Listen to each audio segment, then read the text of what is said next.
Freedom and beauty to everyone, I am Technomage and welcome to my review of Amazon The Rings of Power Season 2 Episode 7 Doomed to Die.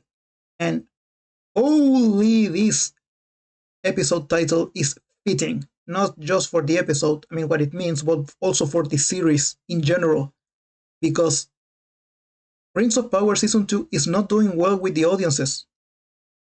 According to Variety, Amazon is saying that Rings of Power Season 2 reached 40 million viewers in 11 days. The problem is this doesn't say much because, first of all, they don't go deeper into these statistics. They don't say truly what they mean because, yes, sure, maybe 40 million people around the world saw the series in 11 days, but they don't say how many episodes did they watch and how much of each episode did they watch, because maybe they only watch, 5 minutes of one episode and then they dropped it, like it happened with Season 1, where they lost 60% of their audience. And second, Amazon have been making these claims for all of their latest projects. They did it with Rings of Power Season 1, they did it with The Boys, they did it with Fallout. So honestly, this boast means nothing except that they reek of desperation. Amazon is desperate with this series. They are desperate trying to make it sound like there is an enormous success. So anyway, let's get to it. We begin with Celebrimbor taking his morning coffee.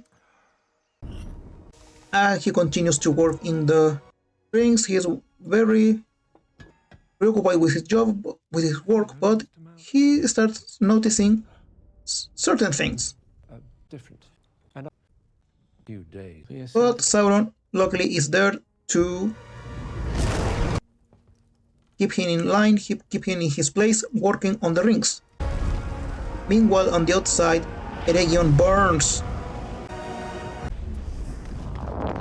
And by the way, the elves are a bunch of morons. Because for how long has this attack been going on? And the elves are a bunch of morons. Because for how long has this attack been going on? At least since the night before, since the previous night. And the elves are, and there are still civilian elves running around the streets in sheer panic.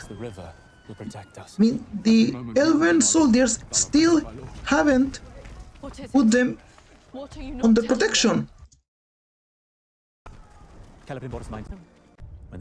And they still believe in Sauron, I can believe that.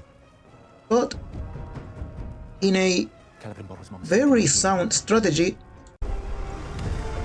instead of trying to cross the river, which is extremely difficult, the orcs turn their catapults, their trebuchet to this mountain, and they bring it down so they can block the river and dry it, so they can cross. Now, back with Celebrimbor, he notices that there is a glitch in the matrix. Meanwhile, back in Khazad-dûm, the king is falling further and further into madness and greed, and he wants the Mithril mines reopened that has been blocked by his son Durin and Disa, but the other dwarfs join them because they notice that the king is going mad, and this will mean doom for all of Khazad-dûm. And Elrond arrives just in time to ask Durin for help. Meanwhile, back in Eregion, the siege continues and the battle goes on. By the way, this video is I'm playing the episode with 50% acceleration, and look how slow it looks. Well, back in with Celebrimbor, we have again him watching the mouse, and he notices that that mouse has been doing the same movement again and again and again, and that the candles have not burned an inch in all day. And he finally breaks the illusion. So are you telling me that Sauron, the great deceiver, is master of illusions and lies, and the best he could come up with to trick Celebrimbor was a short duration animated GIF? Like, seriously?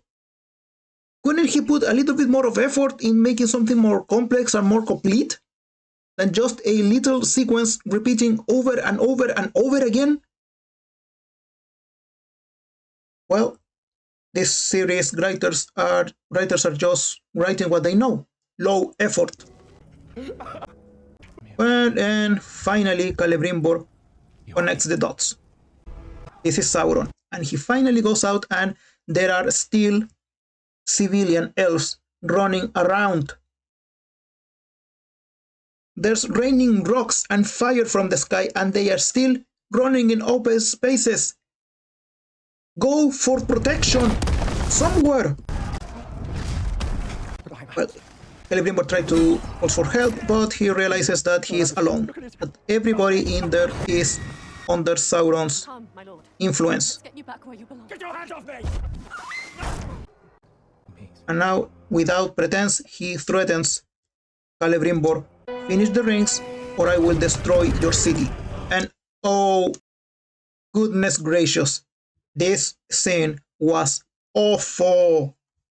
I have to go back to normal speed for this. Look how fake that army of elven cavalry looks. It's obvious it is some kind of Photoshop of just copying and pasting the same group over and over again, side by side. And by the way, Gil-galad finally appears, and look how bad he looks. I mean, we went back to the awful armours that they use on this series. I mean, the armor in the horse look like painted cardboard. And Gil-galad, his helmet is ill-fitting, the armor looks made by plastic foam, and his sword. First of all, look how thick the blade is. Swords are not supposed to be that thick, they're supposed to be thin so they can cut better. And look, it doesn't even fit on its scabbard. No real sword should be sticking out so much out of the scabbard. What were they thinking? But that's not the worst of it all.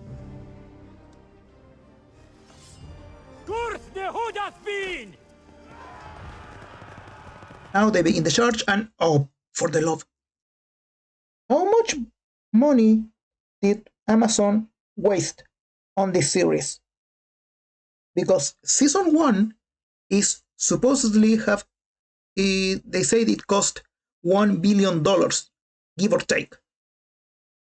So how much money did they put on this second season? Because here, look at my mouse pointer, right? Now, move your attention here to the right flank of this cavalry charge, which is on our left hand. Look at these two horses, this one and this one. They are the same horse. They move at the exact same time, in the exact same manner. And they are not the only ones. Look here, on the left flank, to our right. Look at these horses. The same white horse is being repeated again and again, and the same with this brown horse and this black horse. And we have many horses on this flank moving at the exact same time, in the exact same manner, moving the exact same muscles in the exact same time. Now, here at least we can tell that these are all, or at least a lot of extras, actual actors. And here, this charge actually looks fine. Real actors and real horses. But then we go back to this awful CGI. And look how slowly they run. This is supposed to be a full charge. But anyway, let's get this over with. Let's go back to 50% acceleration. This charge ends in nothing because God forbid that something bad happens to Galadriel. So we have this very long conversation, which is just Adar and Elrond going back and forth about who is the meanest man, and Adar is telling him that we must form an alliance to destroy Sauron, so give me Galadriel's ring. And Elrond says no. That they will have to meet in battle. Now, we didn't see, I didn't show it, but very stealthily, very quietly, and without anybody noticing, Elrond took off a brooch from his cape, and he gives it to Galadriel so she can pick the lock on her cuffs and escape. How does he give her the ring? I mean the brooch? He kissed her. Let me remind you once again, we are in the second era of Middle-earth. By now, Galadriel is married to Celeborn, and they have a daughter called Celebrian, if I'm not mistaken. I hope I'm not mispronouncing it. And said daughter is the wife of this guy, of Elrond. And they have a daughter called Arwen.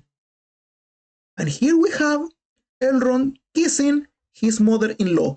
Some people in social media have been saying, oh, it's a very cast innocent kiss. It doesn't mean anything by it.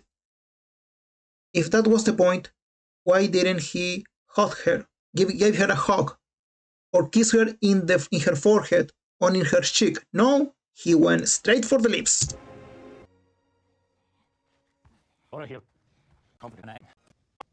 Well, back in Khazad-dûm, things are going quite well for Durin. He's taking advantage of a very nice momentum to turn all the dwarves to his side, to save the elves and save Khazad-dûm by extension.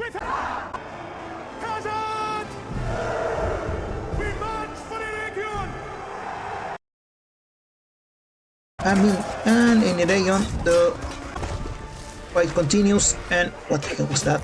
But anyway, I am not even going to bother into analyzing in detail all the extras fighting in the background during this battle, because I already did that way in episode 5 with Galadriel, and how she single-handedly fought like 30 orcs with no help, and how the orcs attacked her like one by one, while the rest stayed behind, moving from side to side, shaking their hands above their heads like Power Rangers potties. Except on this one part. Here I have to go back to normal speed. First of all, look at these extras. They are supposed to be on a battle, fighting for their lives. And look how little enthusiasm they put to their choreography. They are barely moving their arms. Look at these two here. Clank, clank, clank. Or this one here. Boom, boom, boom. Almost nothing. Gentlemen, I know that you are not extras. I know that you are extras. You're not the main characters. You're nobody that you're not supposed to give like your best. But could you please put some enthusiasm into your work? I mean, in your paycheck. Damn it. Be like this extra. This one over here, to the right of this tower. I don't know what's happened here, but it seems that this extra that is I think he's an orc. The extra that was supposed to be the elf fighting him didn't make it to the set, to the recording, because he's fighting alone against nothing. Sir, I applaud you. I applaud your enthusiasm, I applaud your professionalism, and your love for the art, because even though you were alone, you continued doing your job. Congratulations, sir. I salute you. Now going back to 50% acceleration. The battle continues slowly. Galadriel escapes, and he meets up with Arondir, who helps her get to Eregion. Meanwhile, in Khazad-dûm, Durin is all ready to depart for Eregion, but is informed that the king has gone completely mad, and he attacked the dwarves guarding the mithril mine, and he is mining it on his own, and he's going to release the balrog that is trapped by the mithril. So Durin won't be able to make it to Eregion. And Sauron leaves so he can continue supervising the battle, the siege, and now that he's alone, Celebrimbor tries to destroy the rings, but he realizes fires does nothing, so he tries to escape. And he is left with no other choice to mutilate his hand so he can release himself from his bondage. And when he finally emerges outside, it's night again. They are still bombarding Eregion, and there are still civilians running around on the streets. It's been a whole day, at least a whole day of siege, and there are still civilians running around on the streets where there is no safe. So none of these soldiers have had a minimum of organization to take the civilians and take them somewhere safe. And Celebrimbor, he's supposed to be this great, talented artisan.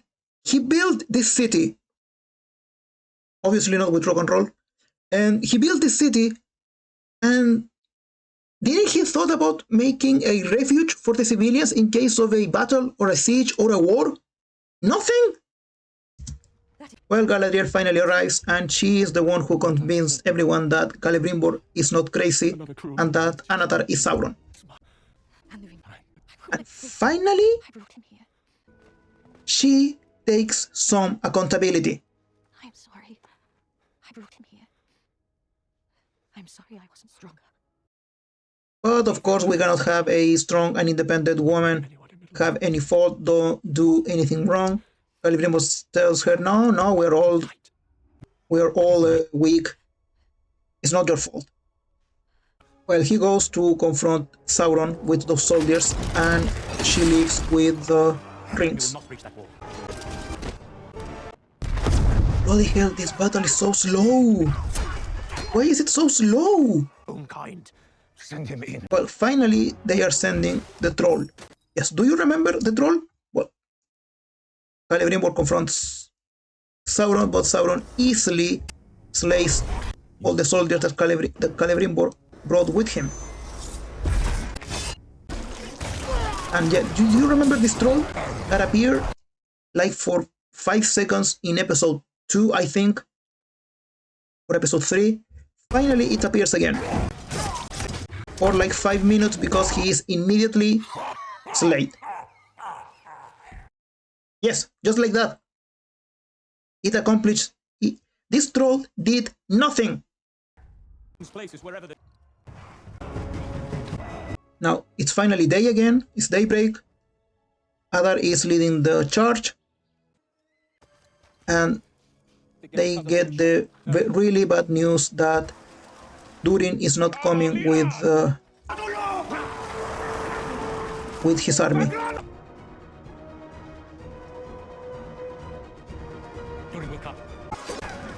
And apparently Adar kills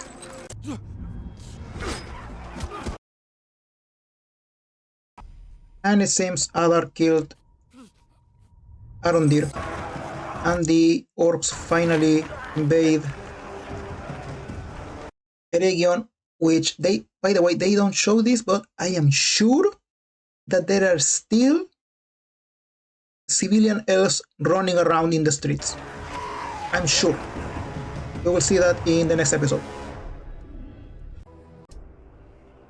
And we get a new clue that there is a high chance that Adar is actually Celeborn, Galadriel's missing husband, because he talks to Elrond and Sindarin.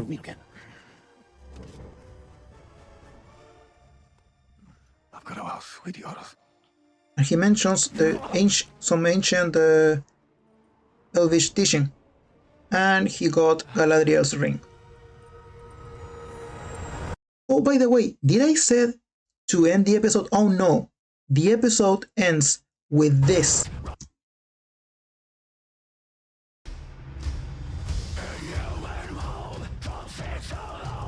Oh yes, you have not gone mad. You are hearing this. Orc Metal.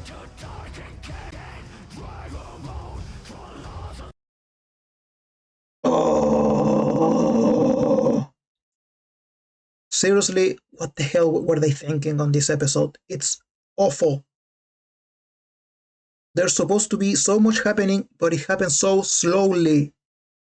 This series once again has horrendous pacing issues. They waste so much time talking and fighting so slowly.